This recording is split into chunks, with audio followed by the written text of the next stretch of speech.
Ciao ragazzi, oggi vi darò 4 sistemi per ammorbidire i vostri cerchi. Sicuramente vi starete chiedendo il perché io faccia un video così. Ragazzi, il perché è molto semplice. Come vi ho sempre detto, non mi stancherò mai di dirlo, dovete imparare a lavorare sulle gomme.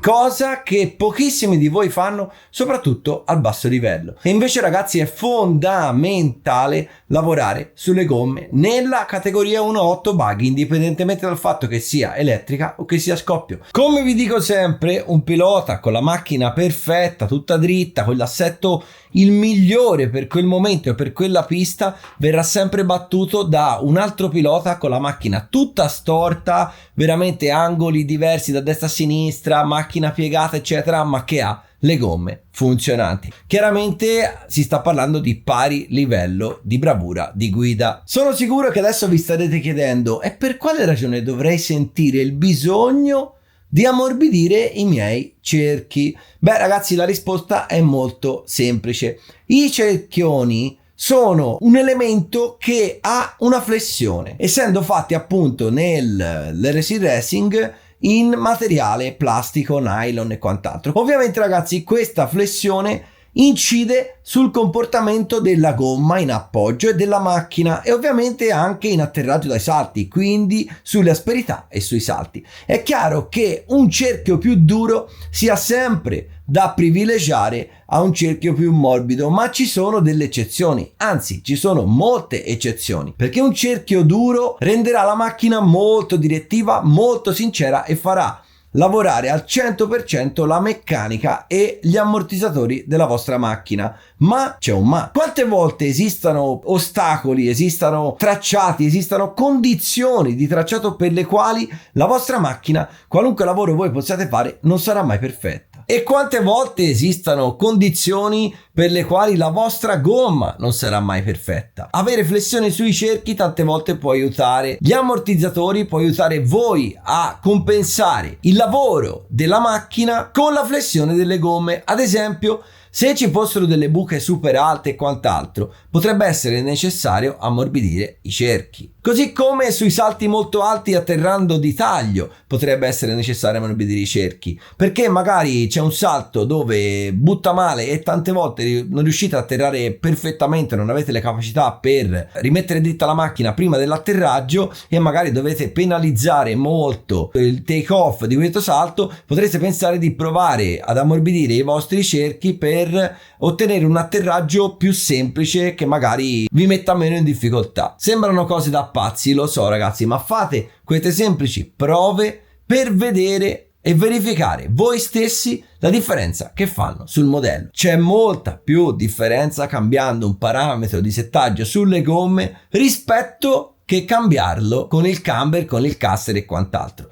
Con la macchina otterrete molto la guidabilità, ma la velocità ragazzi, se non si parla di differenziale, ammortizzatori e gomme, sarà molto difficile ottenerla da altri parametri. Quindi in che modo ammorbidisco i cerchi ragazzi? Ci sono 4 metodi facili che sono veramente alla portata di tutti, perché la cosa bella appunto è che questi sono metodi semplici e facili. 2 ve li dirò discorsivamente perché sono molto semplici da attuare, mentre il terzo e il quarto vi farò proprio vedere che cosa intendo. Il primo metodo ragazzi, che è il più semplice, è quello di bollire i vostri cerchi. In questo modo ragazzi li ammorbidirete tutti. Perché dico questo? Perché con i metodi successivi che vi dirò il cerchio varierà anche la sua conformazione. Il secondo metodo ragazzi, che ammorbidisce sempre completamente tutto il cerchio, è quello nelle giornate molto calde di prendere un tappino dell'acqua minerale, riempirlo d'acqua e buttarlo in una busta dove ci sono 1, 2, 3, 4 treni di cerchi e lasciare tutto al sole cocente. Il vapore acqueo ammorbidirà sensibilmente i vostri cerchi. Chiaramente non sarà come bollirli, perché ovviamente quando uno li mette nell'acqua che sta bollendo ottiene questo risultato in pochissimo tempo, però magari è anche più difficile per tanti di voi riuscire a trovare un recipiente da poter scaldare insieme all'acqua per poi metterci i cerchi eccetera. Con questo sistema invece ragazzi è veramente alla portata di tutti. Se avete un sacco trasparente dove ci stanno 1, 2 treni di cerchi, lo mettete in un terrazzo dove dove ci batte tantissimo il sole. Chiaramente ragazzi, in questo momento che è inverno non viene questo sistema, però d'estate vi assicuro che in un giorno otterrete dei cerchi morbidissimi. E il terzo e il quarto sistema ve li faccio vedere subito. Mentre ragazzi con il metodo della bollitura o dell'acqua in evaporazione otterrete un ammorbidimento complessivo di tutto il cerchio, chiaramente ragazzi con i sistemi che vi dirò adesso si può ammorbidire questa parte o questa parte.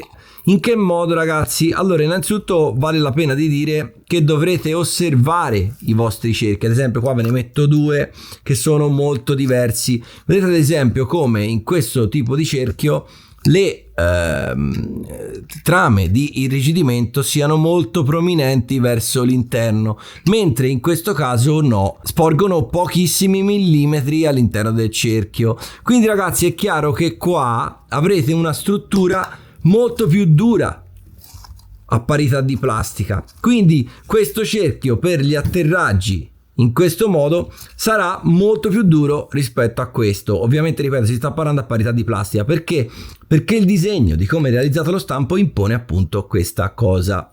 Chiaramente ragazzi, come potete fare per ammorbidire questa parte, quindi questa parte, e migliorare gli atterraggi di ruota in questo modo, quindi non quelli diciamo con la ruota piatta, quelli fatti bene, ma quelli di taglio, semplicemente con il Dremel andando a fresare queste alette. Si entra in modo molto semplice dentro con lo strumento che usiamo anche per fresare appunto la spalla dei nostri cerchi. E adesso vi faccio vedere in che modo. Ho preso ancora un altro cerchio che è un cerchio che sicuramente non userò mai più e guardate.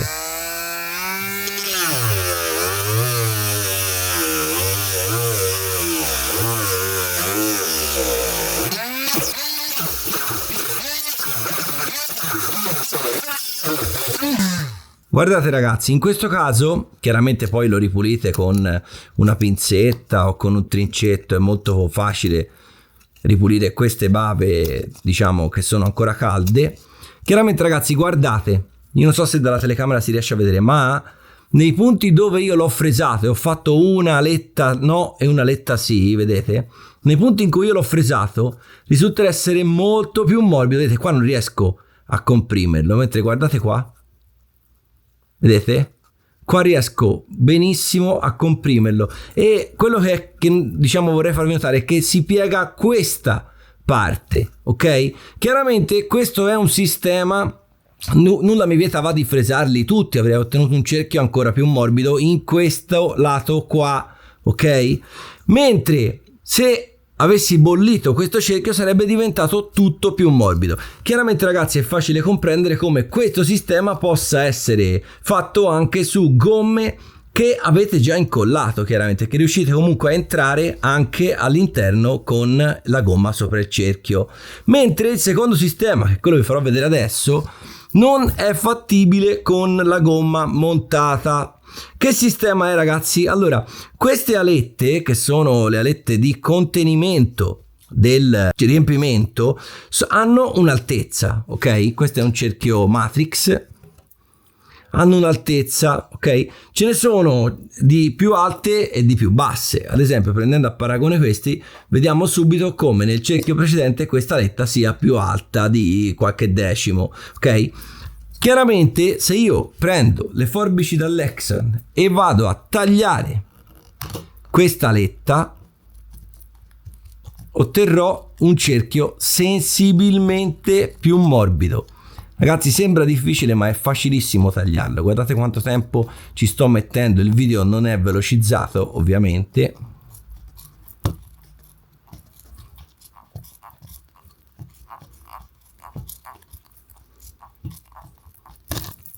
Ecco fatto, guardate la differenza che può fare una letta sulla morbidezza del cerchio. Ragazzi guardate qua, diventa veramente morbidissimo e ho anche la possibilità, chiaramente non me lo sto neanche a dire, di fresarne solo una invece di due, quindi potrei fresare soltanto questa per ottenere una gomma meno rigida soltanto dal lato esterno, oppure posso fresarle entrambe. Guardate, cioè vedete adesso quanto si muove in più, guardate, è incredibile. Bene ragazzi, spero di esservi stato d'aiuto con questo video, spero che abbiate la voglia di sperimentare i miei consigli, spero che smettiate di acquistare gomme già incollate, ma vi cominciate a incollare le gomme da soli. Ragazzi, sembra difficile, sembra lungo, ma poi con la pratica si ottengano risultati veloci e sicuri. E in più ragazzi potrete fare tantissime modifiche all'interno della gomma che non vi rendete neanche conto. Prima fra tutti, come ho già detto in tanti altri video, la selezione del materiale, perché se incollate da soli sapete voi quello che avete messo all'interno della gomma e potrete fare un'attenta selezione. So che questo messaggio non verrà recepito, pensate soltanto che a gare di alto livello non esiste nessuno, no pochissimi, no l'1%, no lo 0,5%, nessuno, ripeto, nessuno che usa gomme già incollate. Fatevi 2 domande, datevi da soli le risposte e noi ci vediamo il prossimo mercoledì con un nuovo video. Ciao!